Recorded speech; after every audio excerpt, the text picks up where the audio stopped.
21শে জুলাই এই দিনটা বাংলাদেশের ইতিহাসে আর একটি শোকাবহ দিন হয়ে রইল। রাজধানীর উত্তরায় মাইলস্টোন স্কুল অ্যান্ড কলেজের একটি ভবনের সামনে বিমান বাহিনীর F-7 BGI যুদ্ধ বিমান উড্ডয়নের মাত্র 12 মিনিটের মাথায় গিয়ে ক্র্যাশ করে। তখন স্কুল ছুটি হয়ে গেছে, অনেক শিক্ষার্থী বের হয়ে গেছে, অনেকে ভেতরেই ছিল।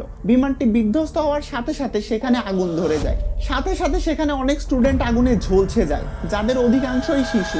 কিছুক্ষণের মধ্যে সেখানে সেনাবাহিনী, ফায়ার সার্ভিস এবং বিমান বাহিনীর সদস্যরা পৌঁছে রেস্কিউ করা শুরু করে এবং হতাহতদের হাসপাতালে নেওয়া শুরু করে। এখন পর্যন্ত আইএসপিআর-এর তথ্য মতে এই দুর্ঘটনায় 20 জন নিহত, 171 জন আহত এবং 25 জনের অবস্থা আশঙ্কাজনক। 2 জন মারা গেছে, আমিও শুনছি, দেখছি, এবং যাদেরকে পাঠাইছি তাদের অনেকেই আসলে সত্যিকার অর্থে মারা যাবে। দুর্ঘটনায় বিমানে থাকা ফ্লাইট লেফটেন্যান্ট তৌকির ইসলামও নিহত হয়। আইএসপিআর-এর তথ্য মতে এই F-7 BGI যুদ্ধ বিমানটিতে যান্ত্রিক ত্রুটি দেখা দিয়েছিল, তাই এই দুর্ঘটনাটি ঘটে। একবার ভেবে দেখুন, এত হতাহতের ঘটনায় যেখানে পুরো দেশের মানুষ স্তব্ধ হয়ে গেছে, সেখানে হতাহতদের পরিবারের উপর দিয়ে কেমন ঝড় বয়ে যাচ্ছে সেটা বুঝতেই পারছেন।